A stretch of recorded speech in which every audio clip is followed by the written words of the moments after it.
বিসমিল্লাহির রহমানির রহিম। প্রিয় শিক্ষার্থীবৃন্দ, নিভৃত বাংলা চ্যানেলের পক্ষ থেকে তোমাদের সবাইকে একরাশ প্রীতি ও শুভেচ্ছা জানাচ্ছি। আমি মোহাম্মদ আসিফ করিম শিমুল, প্রভাষক বাংলা, সুলতান মাহমুদ ডিগ্রি কলেজ, সেনবাগ, নোয়াখালী। প্রিয় শিক্ষার্থীবৃন্দ, আজকের ভিডিওতে আমরা আলোচনা করব বাংলা ব্যাকরণের গুরুত্বপূর্ণ একটি টপিকস, ব্যাকরণিক শব্দ শ্রেণী থেকে। প্রিয় শিক্ষার্থীবৃন্দ, আমরা প্রথম পর্বের ক্লাসে ব্যাকরণিক শব্দ শ্রেণী কাকে বলে, কত প্রকার ও কী কী এ সম্পর্কে আলোচনা করেছিলাম। আজকের ভিডিওতে আমরা আলোচনা করব ব্যাকরণিক শব্দ শ্রেণী হিসেবে বিশেষ্য সম্পর্কে।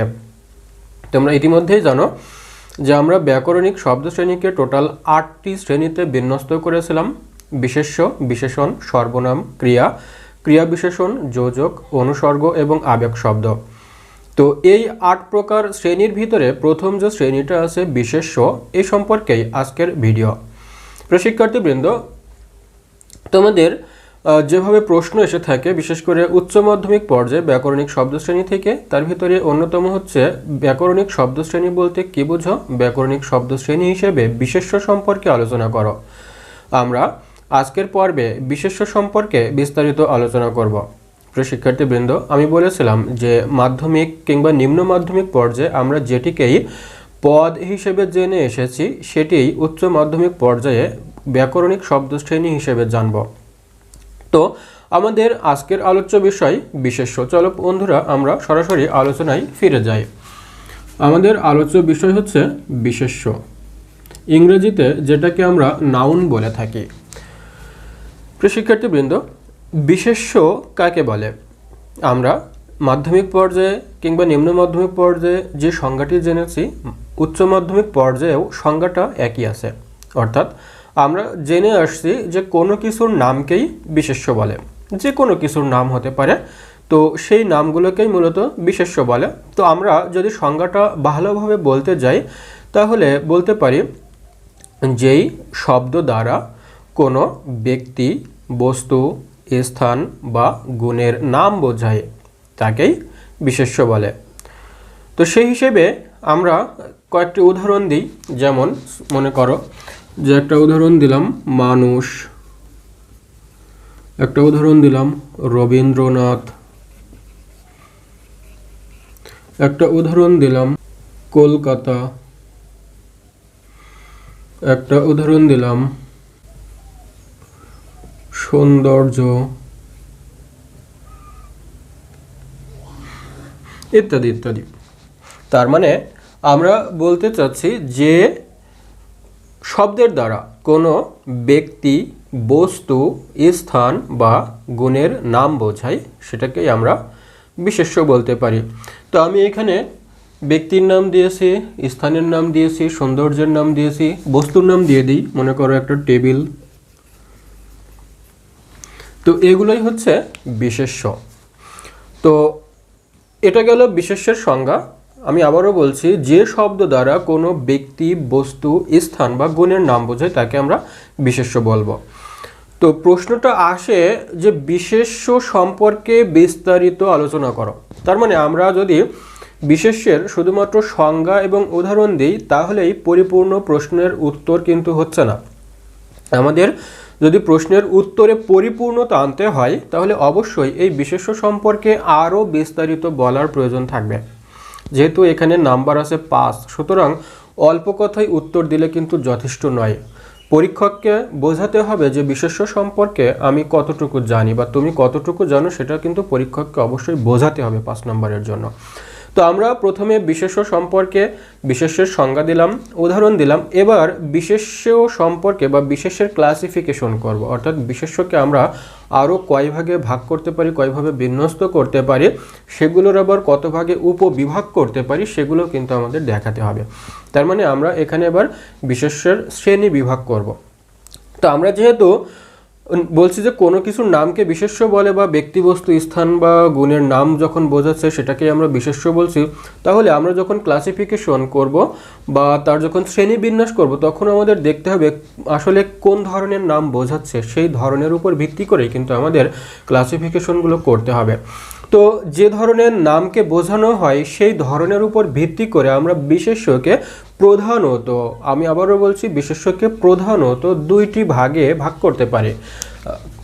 বিশেষ্যকে প্রধানত দুইটি ভাগে ভাগ করতে পারি। একটা হচ্ছে সংজ্ঞাবাচক বিশেষ্য, আরেকটা হচ্ছে সাধারণ বিশেষ্য। প্রিয় শিক্ষার্থীবৃন্দ, আমি আবারও বলছি যে ধরনের নাম বোঝাচ্ছে সেই ধরনের উপর ভিত্তি করে আমরা বিশেষ্যকে প্রধানত দুইটি ভাগে ভাগ করতে পারি। প্রথমত হচ্ছে সংজ্ঞাবাচক বিশেষ্য এবং দ্বিতীয়ত হচ্ছে সাধারণ বিশেষ্য। তো সংজ্ঞাবাচক বলতে আমরা কি বুঝবো? সংজ্ঞাবাচক, যেটাকে আমরা পার্সোনাল বিশেষ্যও বলতে পারি বা পার্সোনাল নাউনও বলতে পারি। তার মানে সংজ্ঞাবাচক বিশেষ্য হচ্ছে যেই বিশেষ্য বা যেই শব্দ দ্বারা কোনো ব্যক্তি, বস্তু, স্থান বা গুণের সুনির্দিষ্ট নাম বোঝায়। খেয়াল রাখবা, সংজ্ঞাবাচক বিশেষ্য আমরা যখনই বলবো তখন অবশ্যই সেখানে সুনির্দিষ্ট কথাটি উল্লেখ থাকতে হবে। অর্থাৎ সুনির্দিষ্ট নাম বোঝায়, তখন সেটাকে বলা হয় সংজ্ঞাবাচক বিশেষ্য। শিক্ষার্থীবৃন্দ, অবশ্যই আবারও মনে রাখবা যে যখন আমরা সংজ্ঞাবাচক বিশেষ্যকে দেখব তখন কিন্তু সেই বিশেষ্যটাকে একেবারে সুনির্দিষ্ট করে চিহ্নিত করতে হবে, তাহলে সেটা হবে সংজ্ঞাবাচক বিশেষ্য। যেমন আমি যদি একটা উদাহরণ দিই যে হিমালয়, এটা কিন্তু একেবারে নির্দিষ্ট একটা পর্বতের নাম, তার মানে এটা সংজ্ঞাবাচক বিশেষ্য। আমি যদি উদাহরণ দিই নজরুল বা কাজী নজরুল ইসলাম, এটাও কিন্তু একেবারে সুনির্দিষ্ট একটা কবি, তার মানে এটাও সংজ্ঞাবাচক বিশেষ্য। আমি যদি উদাহরণ দিই যে শেষ লেখা,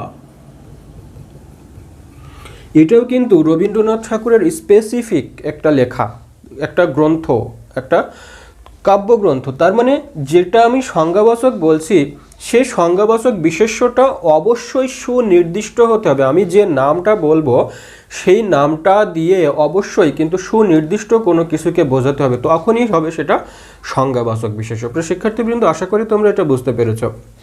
এইবার আসো আমরা সাধারণ বিশেষ্য সংজ্ঞাটা দেখি। সাধারণ বিশেষ্য কিভাবে চিনব? যে আমরা বলছিলাম যে সংজ্ঞাবাচক বিশেষ্য হলে সুনির্দিষ্ট হবে, কিন্তু সাধারণ বিশেষ্যটা হচ্ছে যে শব্দ বা যে বিশেষ্য দ্বারা কোনো ব্যক্তি, বস্তু, স্থান বা গুণের সুনির্দিষ্ট নাম না বুঝিয়ে ওই শ্রেণীর সকলকে একত্রে বোঝায়। আমি কি বলছি? সুনির্দিষ্ট না বুঝিয়ে সেই শ্রেণীর সকলকেই একত্রে বোঝায়, সেটাই হবে সাধারণ বিশেষ্য। যেমন উদাহরণ দিই, আমি বলেছিলাম হিমালয় কিন্তু একটা সুনির্দিষ্ট পর্বত। তো সুনির্দিষ্ট যখন হয়ে যাচ্ছে তখন সেটা হয়ে যাচ্ছে সংজ্ঞাবাচক বিশেষ্য, কিন্তু আমি বলছি ওই শ্রেণীর সকলকে বোঝাবে। তার মানে আমি যদি হিমালয়টাকেই তার গোত্রভুক্ত করে ফেলি, অর্থাৎ যদি এটাকে আমি পর্বত বলে ফেলি, তখন কিন্তু এই পর্বত বলতে শুধু আর হিমালয় থাকছে না, যত পর্বত আছে বিশ্বের সব পর্বত কিন্তু এই শ্রেণীর আওতায় পড়ে যাচ্ছে।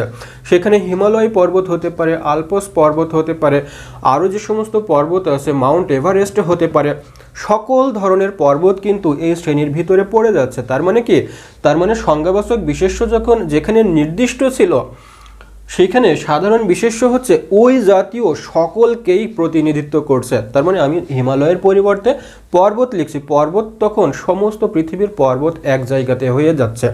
এরপরে আমি এখানে কাজী নজরুল ইসলাম লিখেছিলাম। কাজী নজরুল ইসলাম কিন্তু স্পেসিফিক একজন সুনির্দিষ্ট কবি, তাকে যদি আমরা প্রতিনিধিত্ব করতে যাই সাধারণ বিশেষ্য দিয়ে, তাহলে আমরা সেই স্পেসিফিক জায়গাকে সামগ্রিকভাবে আমরা কি দিয়ে প্রকাশ করতে পারি? কাজী নজরুল ইসলাম কিন্তু কবি হলেও একজন মানুষ। তার মানে যদি আমরা এখানে মানুষ বলি তাহলে কিন্তু কাজী নজরুল ইসলাম সহ পৃথিবীর তাবৎ মানুষ এই শ্রেণীর অন্তর্ভুক্ত হয়ে যাচ্ছে। তাবৎ কবি, তাবৎ লেখক, তাবৎ সাহিত্যিক কিন্তু মানুষ। অথবা যেহেতু কাজী নজরুল ইসলাম একজন কবি ছিল, তাহলে আমরা তাকে স্পেসিফিকভাবে এই গোত্রে আনার জন্য আমরা কবি ব্যবহার করতে পারি। যদি আমরা কবি বলি, শুধু কাজী নজরুল ইসলাম নয়, বিশ্বের সমস্ত কবি কিন্তু এই গোত্রভুক্ত হয়ে যাচ্ছে। তার মানে ওই শ্রেণীর সকলেই কিন্তু এই কবির আওতায় পড়ে যাচ্ছে। আমরা আরও একটা উদাহরণ দিয়েছিলাম, শেষ লেখা। এটা স্পেসিফিক একটা লেখা, বিশেষ একটা লেখা, একটা নির্দিষ্ট লেখা, কিন্তু এটাকেই যদি আমরা এই শ্রেণীর আওতায় আনতে যাই তাহলে আমরা কি বলি, যেহেতু এটা কাব্যগ্রন্থ ছিল তাহলে আমরা এখানে কাব্যগ্রন্থ বলতে পারি, অথবা খুব সহজ কথায় বোঝাতে গেলে আমরা সেটাকে বই বলতে পারি। যদি এখানে আমি বই বলি তাহলে কিন্তু সমস্ত বই, এই শেষ লেখা নামক বইটা সহ সমস্ত বই কিন্তু এই আওতায় পড়ে যায়। তার মানে আমরা যেটা দেখলাম যে বিশেষ্যকে প্রধানত আমরা দুই ভাগে ভাগ করতে পারি, একটা হচ্ছে সংজ্ঞাবাচক বিশেষ্য আর একটা হচ্ছে সাধারণ বিশেষ্য। সংজ্ঞাবাচক বিশেষ্য যেটা, আমরা যে বিশেষ্যটা বলবো সেই বিশেষ্যটা অবশ্যই সুনির্দিষ্ট কোনো কিছুকে বোঝাবে, আর সাধারণ বিশেষ্য বলবো যেটা, সেই বিশেষ্যটা ওই সুনির্দিষ্ট বিশেষ্য যেগুলো ছিল সেইগুলোর শ্রেণীকে বোঝাবে। তার মানে একই জাতীয় যেগুলো হবে সেইগুলোকেই কিন্তু আমরা সাধারণ বিশেষ্য বলছি। যেমন আমরা হিমালয় লিখেছিলাম, হিমালয়ের শ্রেণীভুক্ত আছে পর্বত, সেখানে পর্বত হচ্ছে সাধারণ বিশেষ্য। আমরা কাজী নজরুল ইসলাম বলেছিলাম, সেই ক্ষেত্রে মানুষ কিংবা কবি এগুলো হচ্ছে সাধারণ বিশেষ্য। প্রিয় শিক্ষার্থীবৃন্দ, আশা করি তোমরা সংজ্ঞাবাচক বিশেষ্য এবং সাধারণ বিশেষ্য কী জিনিস সেটা বুঝতে পেরেছ। এবার চলো আমরা সাধারণ বিশেষ্যকে আরও একটু মডিফাই করি, কারণ সংজ্ঞাবাচক বিশেষ্য সীমিত কিন্তু সাধারণ বিশেষ্য অসীম। সাধারণ বিশেষ্যকে শেষ করা যায় না, এই জন্য আমরা সাধারণ বিশেষ্যকে আরও একটু ভেঙে চুরে বিশ্লেষণ করে দেখব যে সাধারণ বিশেষ্য আরও কয় ধরনের হতে পারে। প্রিয় শিক্ষার্থীবৃন্দ, সাধারণ বিশেষ্য মূলত আমরা সাধারণ বিশেষ্যকে তিনটি প্রধান শ্রেণীতে বিন্যস্ত করতে পারি, অর্থাৎ তিনটি ধরনের উপর ভিত্তি করে সাধারণ বিশেষ্যকে আবার ক্লাসিফিকেশন করতে পারি। তো সেই তিনটি ধরন কী কী, বা সেই তিনটি গুণ কী কী, বা যেই গুণের উপর ভিত্তি করে আমরা সাধারণ বিশেষ্যকে ক্লাসিফিকেশন করছি সেই গুণ কী কী? সেই গুণ প্রথমত হচ্ছে ইন্দ্রিয় গ্রাহ্যতা অনুসারে। ইন্দ্রিয় গ্রাহ্যতা অনুসারে সাধারণ বিশেষ্যকে আমরা ভাগ করব। তারপরে গণন যোগ্যতা অনুসারে, গণন যোগ্যতা অনুসারে সাধারণ বিশেষ্যকে ভাগ করব, এবং তারপরে সজীবতা অনুসারে সাধারণ বিশেষ্যকে আমরা ভাগ করব। তো শিক্ষার্থীবৃন্দ, আমরা প্রথমে লিখেছি ইন্দ্রিয় গ্রাহ্যতা অনুসারে। এই ক্ষেত্রে আমাদের আগে জানতে হবে ইন্দ্রিয় কি। তোমরা জানো যে আমাদের শরীরের যে অঙ্গ প্রত্যঙ্গগুলো আছে এর ভিতরে চোখ, কান, নাক, ত্বক ও জিহ্বা, এই পাঁচটা প্রধান অঙ্গকে বলা হয় ইন্দ্রিয়, বা যেটাকে আমরা এক কথায় বলে থাকি পঞ্চেন্দ্রিয়, পাঁচটি ইন্দ্রিয়। তার মানে কি কি? চোখ, কান, নাক, ত্বক ও জিহ্বা, এই পাঁচটাকে বলা হয় পঞ্চেন্দ্রিয়। তো এই পাঁচটা ইন্দ্রিয়ের মাধ্যমেই আমরা কিন্তু বিশেষ্যকে শ্রেণীবিন্যাস করতে পারি, যেটাকে আমরা বলছি ইন্দ্রিয় গ্রাহ্যতা অনুসারে। তো ইন্দ্রিয় গ্রাহ্যতা অনুসারে আমরা বিশেষ্যকে আবার দুইটা শ্রেণীতে ভাগ করতে পারি। কয়টা? দুইটা। ইন্দ্রিয় গ্রাহ্যতা অনুসারে আমরা বিশেষ্যকে দুইটা শ্রেণীতে ভাগ করতে পারি। সেই দুইটা শ্রেণী কে কে? প্রথমত হচ্ছে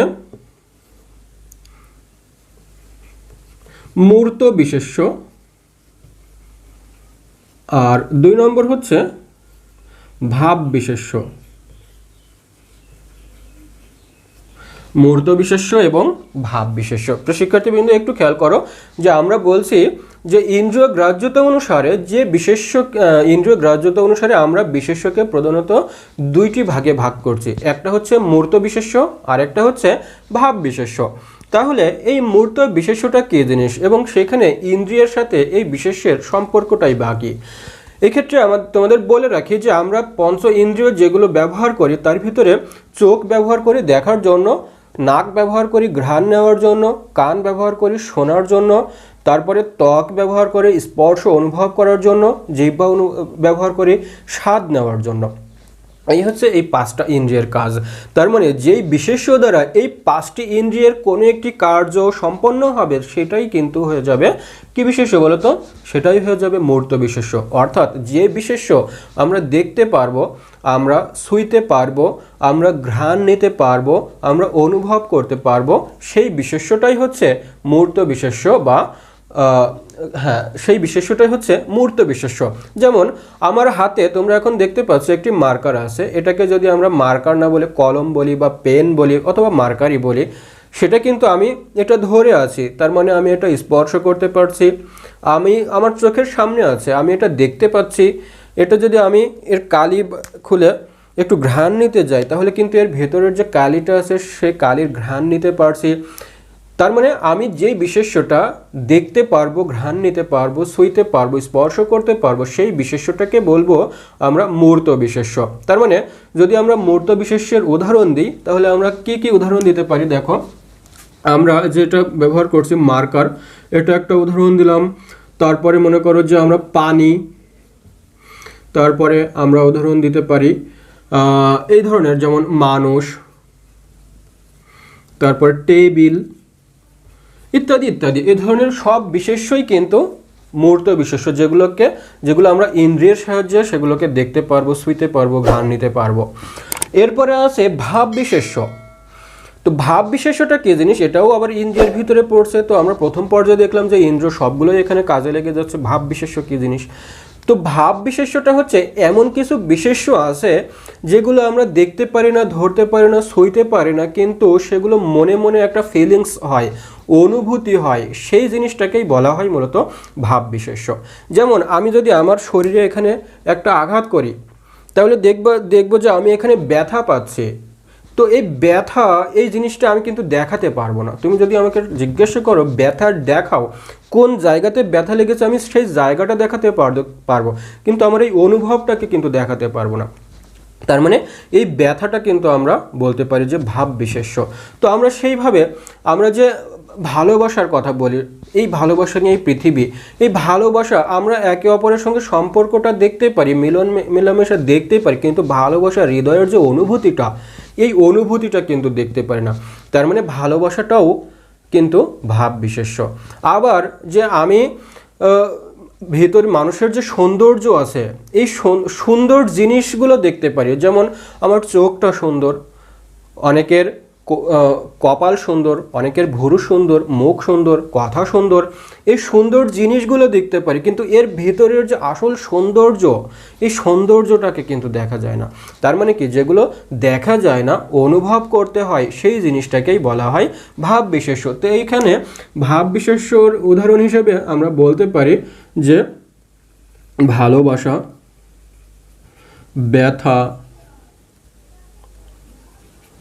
ব্যথা, বেদনা, এই জাতীয় যে বিশেষ্যগুলো আছে, যেগুলো আমরা দেখতে পারি না, ছুঁইতে পারি না, শুধুমাত্র অনুভবের বিষয়, ফিলিংসের বিষয়, সেইগুলোকেই আমরা বলবো ভাব বিশেষ্য। এটা গেল ইন্দ্রিয় গ্রাহ্যতা অনুসারে। এবার আসো আমরা গণন যোগ্যতা অনুসারে বিশ্লেষণ করব যে বিশেষ্য আরও কয় ভাগে বিন্যস্ত হতে পারে। প্রিয় শিক্ষার্থীবৃন্দ, এখানে গণন যোগ্যতা বলতে আমরা বোঝাচ্ছি কাউন্টেবল বা আনকাউন্টেবল, অর্থাৎ যেগুলোকে আমরা গুনতে পারি এবং যেগুলোকে গুনতে পারি না, সেটাই মূলত হচ্ছে গণন যোগ্যতা অনুসারে। তো গণন যোগ্যতা অনুসারে আমরা বিশেষ্যকে আবার কয়েকটি শ্রেণীতে বিন্যস্ত করতে পারি। যেমন সেটা হচ্ছে গণন বিশেষ্য,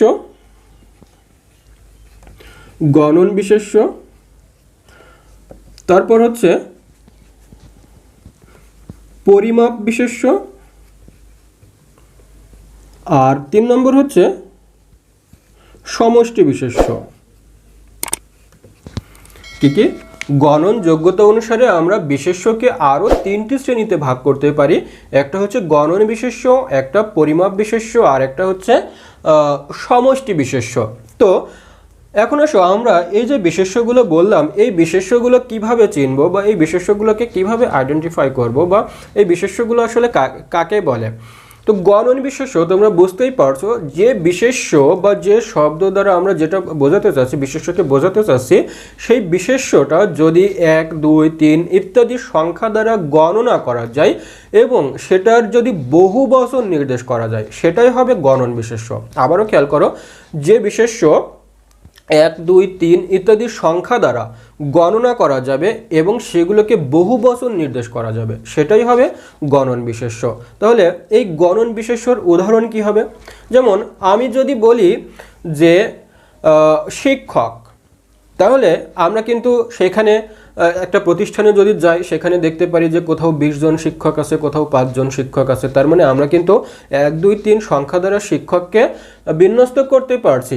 আবার যদি আমরা এর বহু বচন নির্দেশ করতে যাই তাহলেও কিন্তু বহু বচন নির্দেশ করতে পারি, যেমন শিক্ষক মণ্ডলী, শিক্ষক বৃন্দ ইত্যাদি ইত্যাদি। অর্থাৎ যে বিশেষ্যকে আমরা 1 2 3 সংখ্যা দ্বারা গণনা করতে পারবো এবং যার বহু বচন নির্দেশ করতে পারবো সেটাই হবে গণন বিশেষ্য। তো আমরা এখানে কয়েকটি উদাহরণ দিই গণন বিশেষ্য। যেমন আমরা শিক্ষক একটু আগেই বললাম, শিক্ষক লিখে রাখি। যদি আমরা ফুল বলি, কয়টি ফুল আছে সেগুলো আমরা গণনা করতে পারবো। যদি আমরা এখানে টেবিল বলি সেটাও আমরা গণনা করতে পারবো। তো এগুলো হচ্ছে গণন বিশেষ্য। এবার আসো যে পরিমাপ বিশেষ্য। আমরা একটু আগে দেখলাম যেগুলোকে আমরা 1 2 3 সংখ্যা দ্বারা গণনা করতে পারছি, কিন্তু কিছু বিশেষ্য আছে যে বিশেষ্যগুলো আমরা কিন্তু গণনা করতে পারি না। তার একটা পরিমাপ দরকার হয়, ওজন দরকার হয়। ওজন দিয়ে যেগুলোকে আমরা গণনা করি সেগুলোকেই মূলত বলা হয় পরিমাপ বিশেষ্য। অর্থাৎ যে বিশেষ্যকে আমরা গণনা করতে পারবো না কিন্তু পরিমাপ বা ওজন করতে পারবো, সেই বিশেষ্যগুলোই হচ্ছে পরিমাপ বিশেষ্য। যেমন আমরা যে ভাত খাই, এই ভাত কয়টা খাই, 1টা 2টা 3টা, এভাবে কিন্তু গণনা করতে পারবো না, কারণ এক প্লেটে অসংখ্য ভাত থাকে, গণনা করে শেষ করা যাবে না। সেক্ষেত্রে আমরা 1 প্লেট 2 প্লেট অর্থাৎ পরিমাপ হিসেবে বুঝে থাকি। আবার ভাত যেটা থেকে হয় সেটা হয় চাউল বা চাল, সেটাকেও কিন্তু আমরা 1টা 2টা 3টা করে গণনা করে শেষ করতে পারবো না, কারণ আমরা যদি 1 কেজি চাউল দেখি সেটা গণনা করতে গেলে লাখখানেক চাউল তো হবেই। তো সেই হিসেবে আমরা চাউলকেও কিন্তু গণনা করে শেষ করতে পারবো না। সেই জন্য আমরা কি করি, পরিমাপ করি যে এখানে কত কেজি চাউল আছে, কত পাউন্ড চাউল আছে, কিংবা কত টন চাউল আছে ইত্যাদি ইত্যাদি দিয়ে পরিমাপ করি। আবার আমরা জীবন ধারণের জন্য যে পানি পান করে থাকি, এই পানিকেও কিন্তু আমরা গণনা করতে পারবো না। আমরা একটু আগে একটা উদাহরণ দেখেছিলাম যে পানি একটা বিশেষ্যের উদাহরণ, কিন্তু এটাকে গণনা করে শেষ করা যাবে না। এজন্য আমরা এটাকে গণনা করার জন্য পরিমাপ ব্যবহার করি, যে 1 লিটার, আধা লিটার, 2 লিটার, 5 লিটার। এখানে লিটার একটা পরিমাপের একক হিসেবে ব্যবহার হয়। তার মানে কি, যেই বিশেষ্যকে আমরা পরিমাপ করতে পারবো, গণনা করতে পারবো না, সেটাকেই বলা হয় পরিমাপ বিশেষ্য। তো আমরা এখানে পরিমাপ বিশেষ্যের কয়েকটা উদাহরণ দিই, যেমন পানি, চাউল, একইভাবে ডাউল ইত্যাদি ইত্যাদি। আচ্ছা, এরপরে আসো সমষ্টিবাচক বিশেষ্য। সমষ্টিটা কি, একটা অনেকগুলোর সমষ্টি মিলে যখন একত্রিত হয় সেটাকে আমরা সমষ্টি বলছি।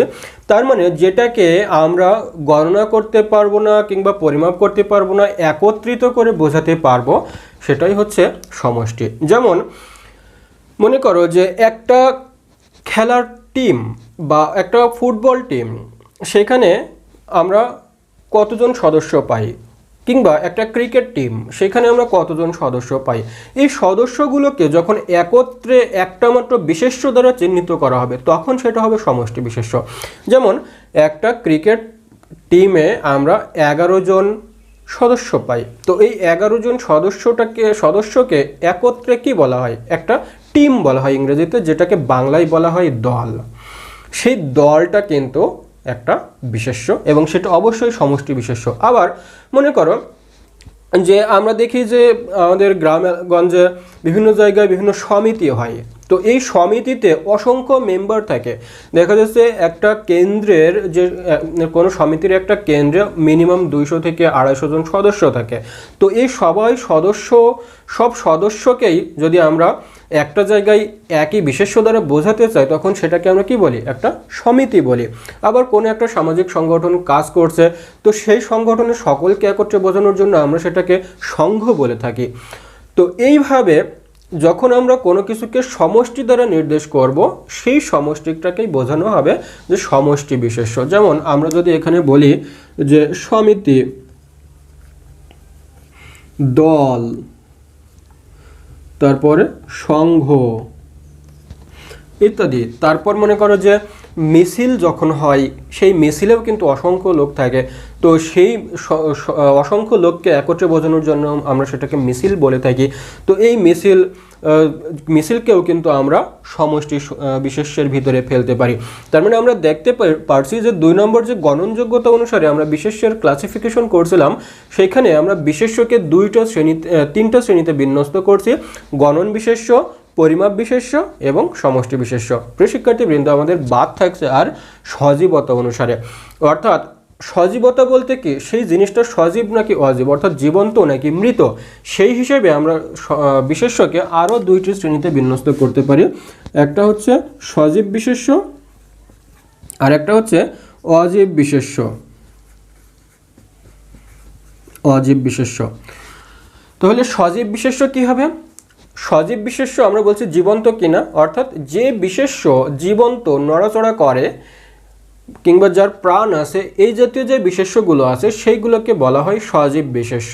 অর্থাৎ আমরা যেটাকে বলি জীব, সেই জীবগুলোই যে নাম প্রকাশ করে সেইটাই হচ্ছে সজীব বিশেষ্য। যেমন আমরা যদি বলি মানুষ, এটা একটা সজীব বিশেষ্য। যদি বলি গরু, এটা একটা সজীব বিশেষ্য।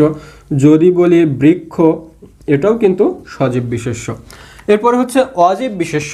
তো অজীব বিশেষ্য কি জিনিস? যে বিশেষ্য নড়াচড়া করে না কিংবা চলাচল করতে পারে না কিংবা যার জীবন নেই, জড়, সেই জিনিসটাকেই বলা হয় অজীব বিশেষ্য। যেমন আমরা যদি বলি কলম,